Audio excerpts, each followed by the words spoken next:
Bonjour à toutes et à tous. Nous avons longtemps, jusqu'au bout, espéré pouvoir nous voir à nouveau, se réunir enfin pour la cérémonie des vœux d'EPA-Marne EPA-France, qui chaque année est l'occasion de célébrer le développement d'un territoire si dynamique et attachant. Malheureusement, ce n'est pas possible. Néanmoins, avec les présidents d'EPA-Marne et d'EPA-France, Yann Dubosc et Thierry Séry, nous avons souhaité vous présenter nos meilleurs vœux pour cette nouvelle année, tant sur le plan professionnel que personnel. Et puis, c'est aussi l'occasion de poser les quelques grands jalons de l'année qui s'ouvre. 2020 a bouleversé nos vies. Les confinements ont rétréci notre espace et le temps nous a paru incroyablement étiré. Or, l'espace et le temps, ce sont deux composantes avec lesquelles nous travaillons tous les jours. L'espace, nous le dessinons, nous le transformons. Et le temps, c'est à la fois notre contrainte et notre horizon. On combine le temps court des projets et le temps long de la fabrique de la ville. Ce temps étiré, cet espace rétréci, qui se poursuivent d'ailleurs aujourd'hui, ont forcément des conséquences sur notre vision et nos actions. 2020 aura été une année difficile, mais elle aura été aussi une année utile. Utile parce qu'elle a permis de valider le plan stratégique qui a été voté par les conseils d'administration il y a un an. Le défi santé, tout d'abord, vu sous l'angle du vieillissement et du sport, a pris tout un sens nouveau aujourd'hui par l'actualité. Il est lié au défi climat qu'il nous faut absolument relever face au changement climatique. Les défis mobilité et nature sont renforcés par la nécessité d'avoir des services de proximité, de commerce et d'espaces naturels au sein de nos collectivités. Notre volonté de sortir des territoires innovants et inclusifs sort renforcée de cette crise sanitaire. C'est dans un contexte ainsi bouleversé que je suis amené à faire mes premiers pas en qualité de président de l'EPA-France. 2020 nous a pris par surprise, 2021 dévoile à peine son visage, mais nous avons su nous adapter, nous préparer pour que cette année permette de construire l'avenir ensemble avec les collectivités et pour les habitants. En 2020, on a beaucoup appris en très peu de temps.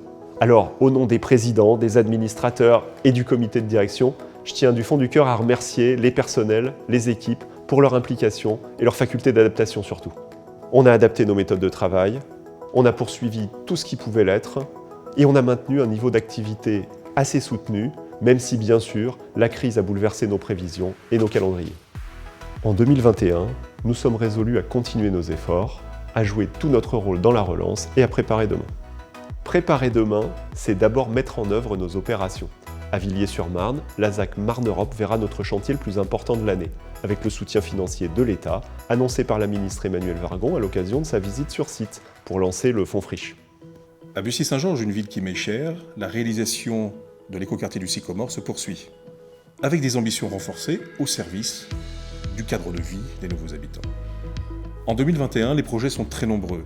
Un EHPAD, une chaufferie biomasse, un projet immobilier novateur autour d'une forêt et le lancement d'un groupe scolaire bas carbone de 22 classes. De nombreux chantiers vont s'ouvrir en 2021, signe d'un dynamisme de nos projets, mais également vertueux du fait de la construction bois.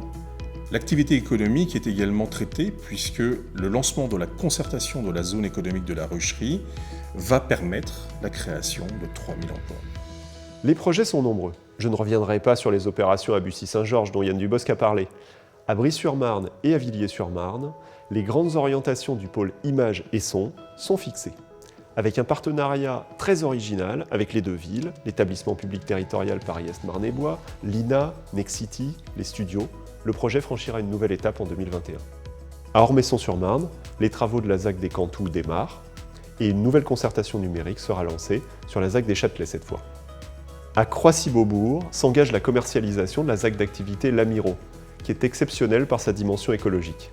À Jossigny, juste à côté du Val d'Europe, l'opération Carré Haussmann se poursuit avec les deux derniers bâtiments.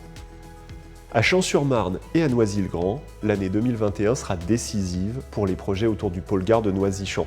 Il y aura notamment l'enquête publique de la ZAC des Hauts-de-Nesle à Champs-sur-Marne et la reprise du plan guide à Noisy. À Montévrain, dans l'écoquartier des Roseaux, une plateforme digitale renouvelle le dialogue avec les habitants autour d'un projet de tour bas carbone. Et le cœur agro-urbain prend forme avec l'édification en 2021 de la halle agricole. Dans le cadre de la stratégie de l'EPA, des projets de conversion agricole biologique sont aussi engagés à Bussy-Saint-Georges, à Bussy-Saint-Martin et à Saint-Thibaud-des-Vignes. Et à Champigny-sur-Marne s'achèvera la phase de concertation publique de la ZAC Champigny-Paris-Est. Et puis il y a tous les chantiers du Val d'Europe. 2021 sera une année active au Val d'Europe avec les travaux du doublement du boulevard circulaire au droit de la ZAC des studios HSI, la poursuite du chantier au centre de formation européen d'Oloat à Bailly-Romainvilliers, l'extension du parc Walt Disney Studios engagé en 2020, la réalisation du parc urbain de Céris et enfin, à Couvray, ville qui m'est chère, le développement de nouveaux quartiers respectant un équilibre entre activité économique et logement avec une volonté forte d'être exemplaire sur le plan énergétique et environnemental, le tout en harmonie avec le tissu urbain existant. Sur le secteur du Val d'Europe, nous portons l'ambition d'une ville verte, innovante et à taille humaine. 2021 sera également une année de réflexion stratégique. Suite à la signature de l'avenant 9 à la Convention de 1987, un point d'étape sera réalisé sur la phase 4 d'aménagement du projet urbain de Val d'Europe en lien avec les collectivités. Cette réflexion sera nourrie des enseignements de la crise sanitaire et de l'expérience acquise ces dernières années pour améliorer la mobilité, le stationnement, le dynamisme et la diversité économique, mais surtout notre qualité de vie. Préparer demain, c'est bien sûr maintenir notre engagement environnemental. Préparer demain, c'est poursuivre notre stratégie en matière d'innovation. C'est dans notre ADN et comme chaque année, nous avons travaillé sur un programme ambitieux en la matière. Préparer demain, c'est aussi travailler aux opérations futures. Nous organiserons prochainement des séances de présentation des opportunités à venir en matière résidentielle et économique. Préparer demain enfin, c'est aussi suivre les travaux de notre futur siège à la Cité des Cartes à Champs-sur-Marne. Nous nous y installerons en 2022 pour le 50e anniversaire des PAMarn. 2021 sera une année particulière, preuve en est la forme de ses vœux. Mais tout est mis en place pour que ce soit une année de relance, de réalisation, d'innovation. Je vous souhaite à toutes et à tous une très belle année. Agir et imaginer, c'est notre programme pour 2021. Ensemble, poursuivons nos efforts pour faire de nos projets des succès. Nous abordons 2021 avec les meilleures résolutions pour que cette année soit une année de rebond avec l'ensemble des collectivités et tous nos partenaires. Nous serons particulièrement vigilants aux conditions de réussite des opérations, dans leur qualité, leur coût, leur calendrier. Tous les acteurs des opérations doivent être unis dans ce sens, au service des habitants et des entreprises que nous accueillons. En 2021, rendons réel le vœu d'une ville accueillante et décarbonée pour le bien-être de ses habitants. Bonne année!